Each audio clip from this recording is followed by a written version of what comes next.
Rachel Grimm, and welcome to the podcast With All Your Mind. I'm here to help us understand the Bible with cultural and historical context, linguistic info, and other cool stuff. Enjoy.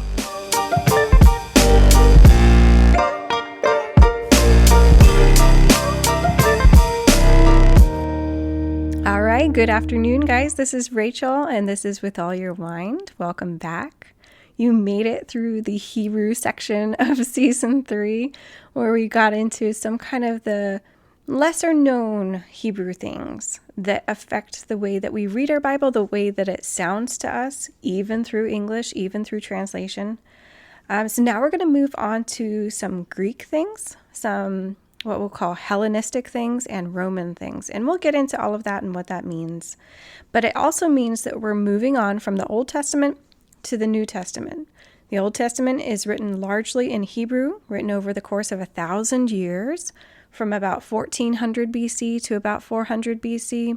So there was a lot of linguistic change in there. If you look at the book of Job versus the book of, say, Jeremiah, or even Malachi, there's going to be a lot of linguistic changes in there. And there's a lot of words in Job that we don't even know what specifically it means, because it's older language, kind of archaic, in the same way that if you read something out of Shakespeare or better yet Chaucer, you'd be like, I think I know that word, but it's actually used in a way that you didn't know. So Hebrew has a lot of variation because it was written over a huge span of time. The New Testament was written in a much shorter period, only 100 years. Right after the time of Jesus up until about 150 AD. So when we talk about Greek, we're just talking about the New Testament, unless you're talking about something like the Septuagint, which we'll get to.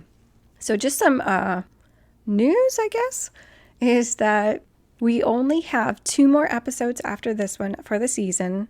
It's a shorter one, unless you guys want to do like a question and answer kind of episode.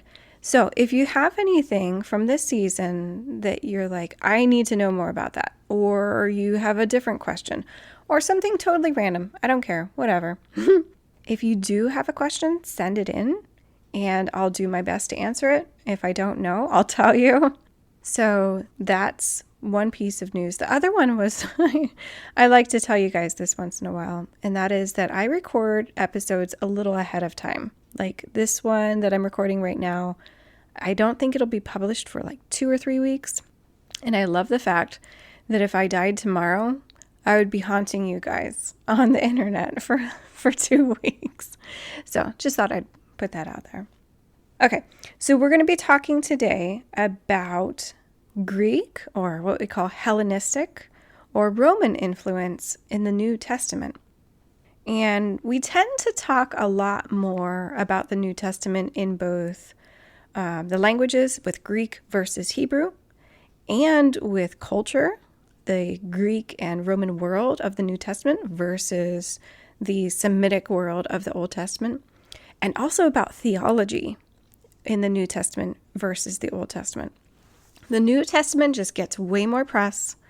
It gets way more attention, and there's good reasons for that and not so good reasons for that. The good reasons are that it is the culmination of the Bible, right? It is where the new covenant through Jesus is talked about, and where we understand Jesus' place in the whole covenant, and we can say the fulfillment of the law. And you don't get the end of the story, obviously, until the end of the book. And so people like to focus on the end of the story, the end of the book. And that's the New Testament. Now, the not so good sides of why we pay more attention to the New Testament is that the New Testament is just easier. It is easier to understand. The language and the culture of the New Testament are Indo-European. They're not Semitic. The Old Testament is Semitic. It's more foreign. It's more foreign sounding. The names sound more foreign. And by the way, we have episodes about all of this stuff, especially in the first season, episode 1 and either 2 or 3 of the first season. But also we have more information about the New Testament era. The Old Testament was before there were a lot of written records. It was before papyrus came about as a way to write down things, and papyrus was a way easier way of writing things down versus what was used in Old Testament times, which was mostly parchment and pottery.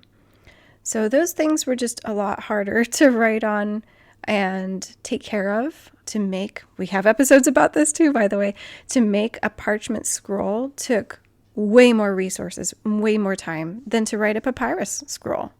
So there's just a lot of practical reasons why we have more information about the New Testament. It feels more familiar. It sounds more familiar.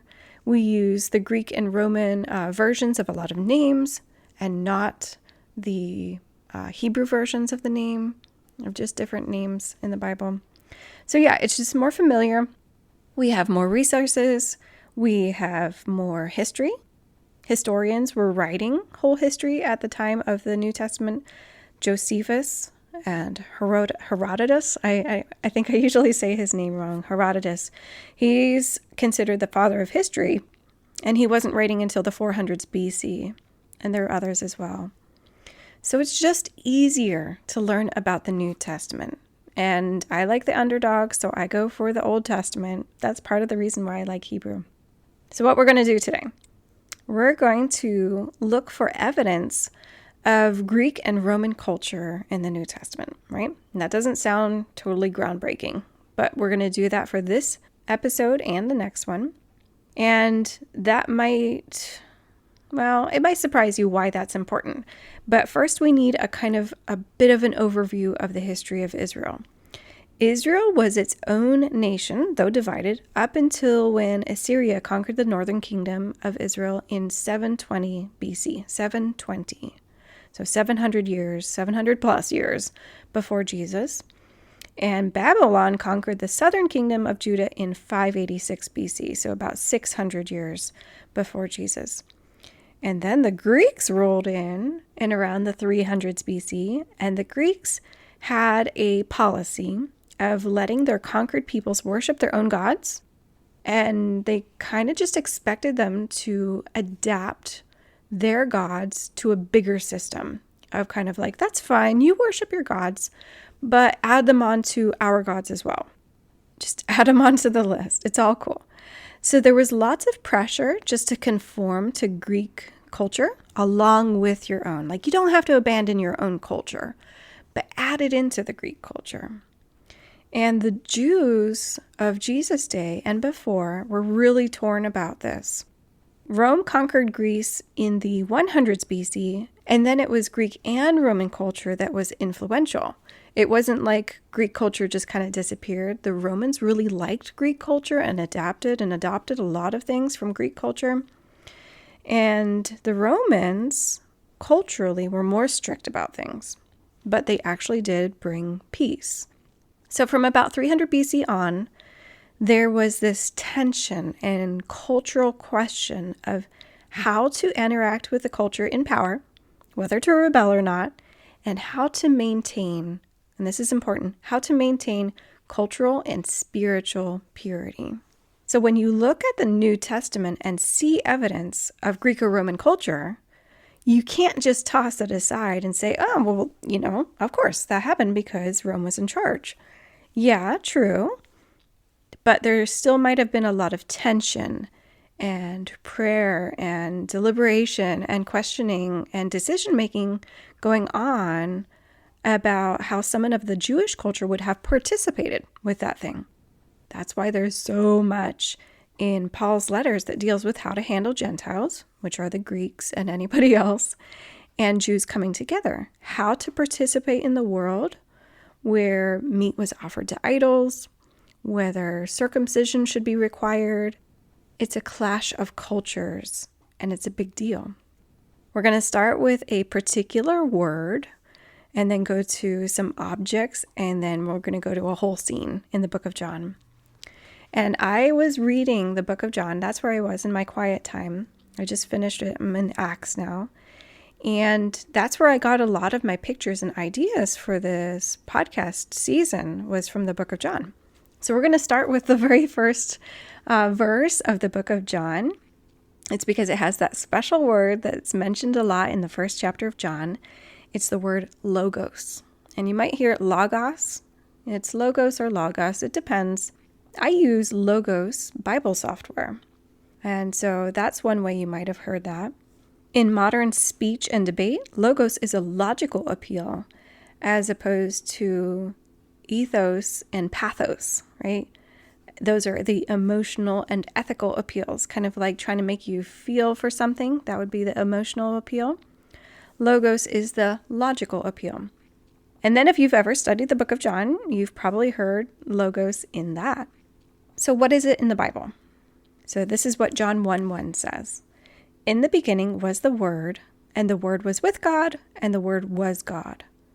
In verse 2, it says, He was with God in the beginning. So verse 1 says, in the beginning was the Word, and that's the word logos in Greek. And then in verse 2, it switches, He was with God in the beginning. If it was just Word, it would say it, right? It was with God in the beginning.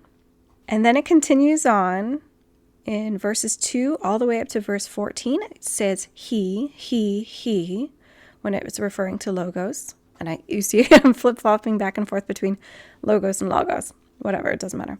But then in verse 14, it resumes with, the Word became flesh and made His dwelling among us.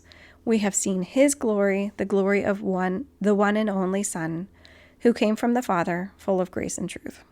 So in John 1, we're talking about logos or logos, and it starts off with talking about logos, and then it says He, and then it goes back to logos, and you know it's talking about Jesus. But what are you supposed to make about this word logos or logos, and the fact that it's word? Well, the first thing you need to know is that the beginning of John 1 is echoing Genesis 1:1. In the beginning, God created the heavens and the earth. John is tying together a few ideas here. He's echoing Genesis 1 to indicate that what he's talking about has been around since creation. It is God, it is a person, and that person is the same as logos. So what is logos? And even for me, I know Greek, I've studied Greek off and on, over and over, and I've probably studied the Bible a bit more than the average bear. I don't know what the average bear is, but I'm guessing. I still didn't have a totally clear idea of what this word meant. Like, I generally knew, but what are we trying to do here by mentioning this word? So in Greek, logos means word, account, or thing. It's pretty flexible. But if a person said, I spoke a word, you would say, I spoke a logos. This still goes back to Genesis 1. God created by speaking. He didn't wave around a magic wand. He didn't stomp his foot. He spoke, and it came into existence, right? And some Jewish teachings basically portray it as a word comes out of God's mouth and becomes an object. So the act of speaking creates. They made it very tangible. But there's more than that. Logos in Greek also refers to a philosophy. And this is the part that I was very hazy about, that I kind of knew a bit about, but I didn't really understand.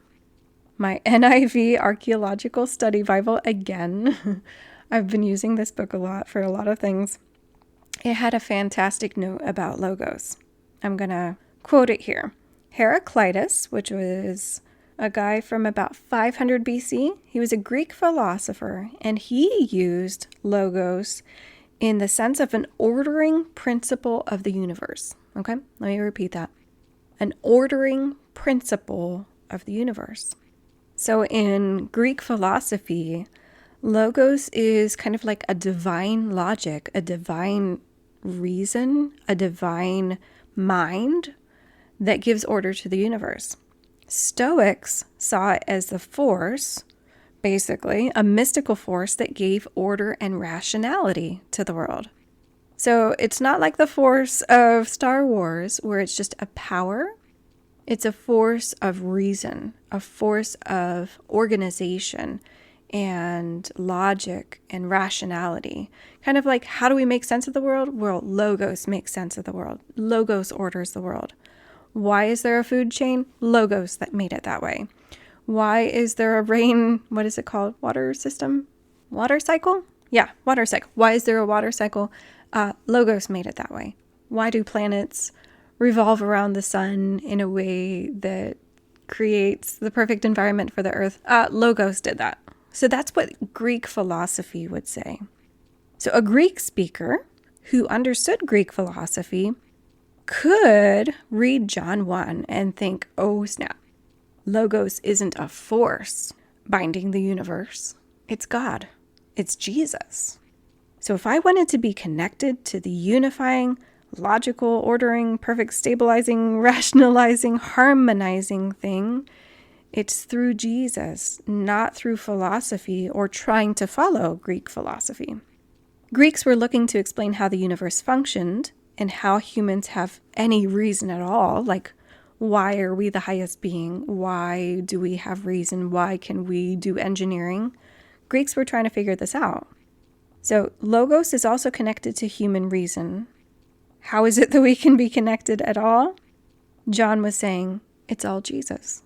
He tied together Jewish thought, universal truths, and Greek philosophy to say, Jesus is the answer. No matter what question you have, no matter what side of the argument you're coming from, Jesus is the answer. And one word in Greek brought all of those ideas together. So if you've ever wondered why the beginning of John 1 sounds weird, it's because it's so deep. There's so many things going on in there. So speaking of a lot of things going on, this is one that Ryan told me about a long time ago, and I was skeptical. Who's heard of Aesop's Fables?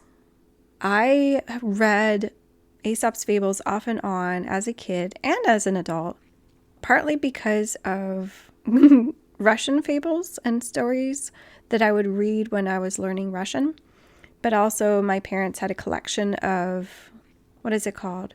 Book of Virtues? I forget the whole name of it. And we would read Aesop's Fables in there, and I'm pretty sure they had some other books that had like animal stories. Aesop's Fables were like a lot of animal stories that had a moral to it. One of the ones I always remember is the ant and the grasshopper. And the ant was super busy, constantly collecting food all summer long.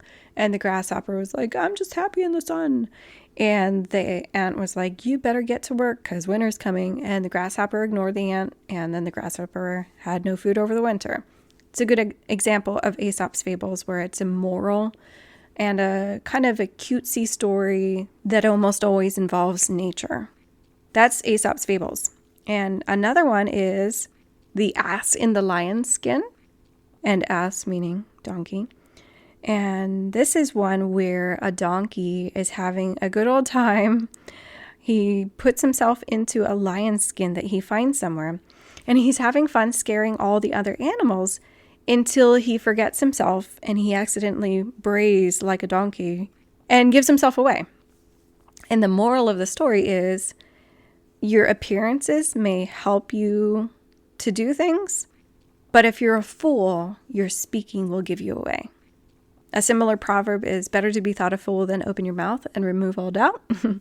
And this might sound pretty familiar to you. Yeah, it was used in the Chronicles of Narnia. C.S. Lewis used it in his last book as the Chronicles of Narnia. It's an Aesop's fable. So he just adapted it, right? And Aesop was a Greek writer. And we don't know exactly how many of his stories were written by him specifically, kind of attributed to Aesop, but they were written hundreds of years before Jesus' time. I think about the 500s BC. And I have a full article linked in the show notes showing that Jesus uses the same phrase that is used in two of Aesop's fables, specifically the fox and the goat in the well, and the frogs at the wedding of the sun. Now, because Aesop's fables are so old and they were used a lot of different times by a lot of different people, there's kind of a standard version that we use today, but there's many versions of these stories through history where each story has like slightly different details. Like I read The Frogs at the Wedding of the Sun, and I read like 3 different versions of this story. But the frogs at the wedding of the sun are either really happy that they're celebrating the wedding of the sun until they realize an old frog gets mad at them and he's like, what are you idiots thinking about? Why are you happy that the son is getting married? That means he's going to have little baby sons, and sons are not our friends. They dry us up. So he's telling them, you fools, what are you even thinking about? But here's the phrase that Jesus uses, okay? It's from Luke 24:25. After Jesus was raised from the dead, he's walking along the road to Emmaus with some of his disciples, and they were pretty down. They were really discouraged because this is after the crucifixion, and they're saying, we really thought this guy was going to be the Messiah, and then he died. And Jesus was like, oh, tell me the story. I haven't been in town that long. Tell me the story. They were super discouraged that Jesus was dead, but they couldn't find his body because of the resurrection. And this is what Jesus says. He said to them, how foolish you are, and how slow to believe all that the prophets have spoken. Did not the Messiah have to suffer these things and then enter his glory? And beginning with Moses and all the prophets, he explained to them what was said in all the scriptures concerning himself. So that line, the very first line, how foolish you are and how slow to believe. It's literally in the Greek, how foolish you are and slow in heart. And that is verbatim in a few copies of those two Aesop's fables, how foolish you are and slow in heart. But copies of those versions of those fables are from the 15th century. So it's kind of like saying, there's a game of telephone with these fables and people wrote them down different ways. There's versions from the 15th century that have that verbatim line in there.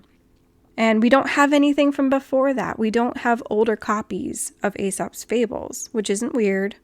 It's just how history works. They were, disintegrated, kept in a damp place, and they fell apart. And there are just many versions of Aesop's fables, and that's just one of them. So it's a kind of a chicken and egg thing. Were the Aesop's fables that way, and Jesus quoted them? Or did someone rewrite an Aesop fable to use Jesus' words? I was pretty skeptical about this, even while I was reading the article. And I was about to take this example out of this podcast episode because I was like, this is kind of sketchy. I don't know. And then I read that whole article. And there's a lot of linguistic things in there. And if you care to read it, go for it. I'm going to link it in the show notes. But it's basically like, it really does look like Jesus was quoting just that one little line from Aesop's fables. And I realized that if Jesus is quoting an Aesop fable to these two guys, it softens this line to me, how foolish you are and slow in heart.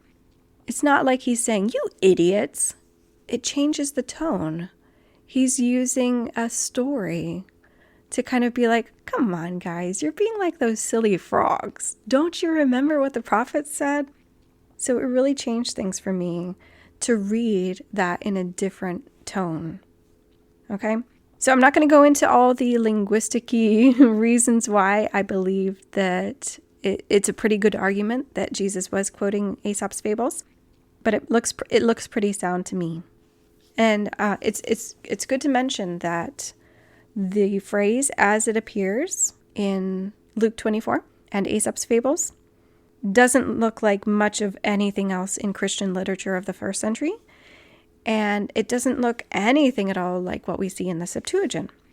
So, last thing for this episode today. Do you want to know what started this whole idea of looking around in the New Testament for Greek and Roman influences? And really wanting to do season 3 of the podcast at all? It was the triclinium. The triclinium, or triclinia. Who knows what that is? I would really love to know. If you know what that is, you totally know what that is, let me know. And if you don't, let me know. I'm so curious. It is, and we really only care about this thing from one picture, and it is from the Last Supper.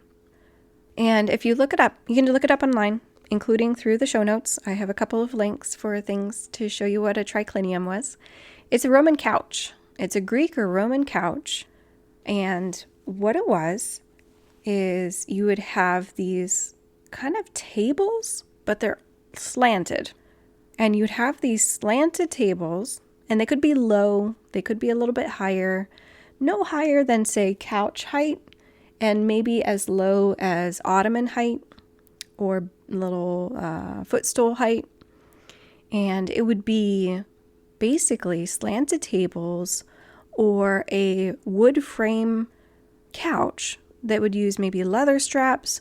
Sometimes they would put like beams or concrete down to make these low benches that were slanted away from a center. And in the center would be a table, like a flat, normal table. And people would eat from the center table. And it would be like they're kind of, that's why they say reclining at a table in the New Testament, is because they weren't lying down. They were slanted away from a center table on kind of benches or couches, or kind of, if you remember rattan furniture from the 80s, where it would have straps and then you just throw big cushions in there. They could do that as well. So that's a general idea of what a triclinium is. And I could not get out of my brain that I was like, why would Jesus and his disciples be eating at one of these tables? It seems really fancy to me. Like, it does not seem normal to me. It doesn't seem like what you would be doing in Bethlehem. Now, I know they were doing it in Jerusalem, but this doesn't seem, by extension, very Jewish to me. Like, it just seemed a little bit off, and I could not get it out of my head. It seemed uppity, expensive, having to do with higher class, Greek or Roman higher class, not even Jewish higher class. So the word itself, triclinium, is never mentioned in the Bible. It's a Latin word, and Latin is not in the Bible. But it comes from Greek, and at first it meant a dining room. Triclinium meant dining room. And then later it meant a table with those couches around it. It's kind of a horseshoe arrangement of couches around a table, and one end wouldn't be open, not four couches around a table, because then you couldn't get to the table. You would do 3 so that a servant or someone could get to the table to put more dishes on or take dishes off. It was actually a Turkish invention, and by Turkish I mean Asia Minor, what we consider Asian Minor in the Bible. And the Greeks liked it and elaborated on it, and then the Romans adopted it because they liked it too. Now, it's assumed that Jesus and his disciples often ate at a triclinium, including at the Last Supper, because it says they reclined. Now, this is interesting because Jews usually sat at meals, right? Not reclined like Greeks and Romans. But Jesus and his disciples reclined. They were eating in a Greek style, at least for the Last Supper. So they ate in a Greek style, even though they were all Jewish. And by the way, some of the apostles had Greek names. That's not uncommon, but they were all Jewish, or most likely all Jewish.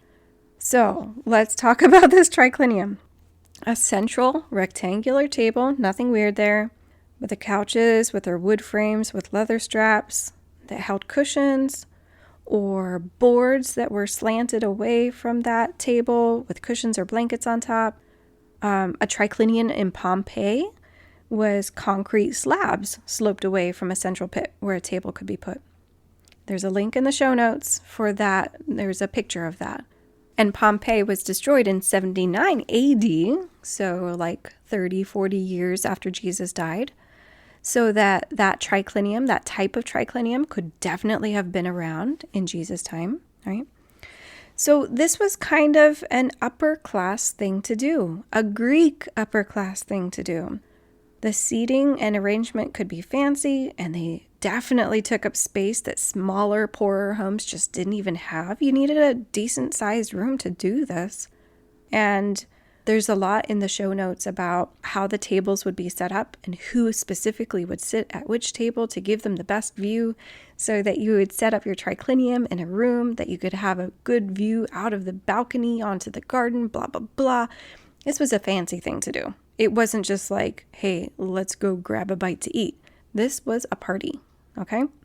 So we don't know how Jesus ate his everyday meals. I really doubt most people had their everyday meals at triclinium, okay? It was a dinner banquet type of thing. And often We hear about Jesus being out early in the morning to pray. Did he even eat breakfast? Was Jesus a breakfast eater? We don't know. What we do know is that sometimes, including at the Last Supper, he ate in an upper-class Greek style that was associated with feasting and having guests. Why? Well, I'm not going to tell you. I'm not going to tell you. We aren't to the point of talking about Jesus yet. That's for the last episode. So you just need to start thinking about these things now. I'm giving you homework, okay? So I'm going to remind you that if you want to do a question and answer episode, we can do that, but you need to send in your questions soon because there's only 2 more episodes after this, and then I'm hanging up my microphone so that I can do my master's class, which starts in 2 weeks. Okay, so yeah, that's about it. I'm going to leave you hanging there, and I hope you guys have a great day, and I'll talk to you later. Bye.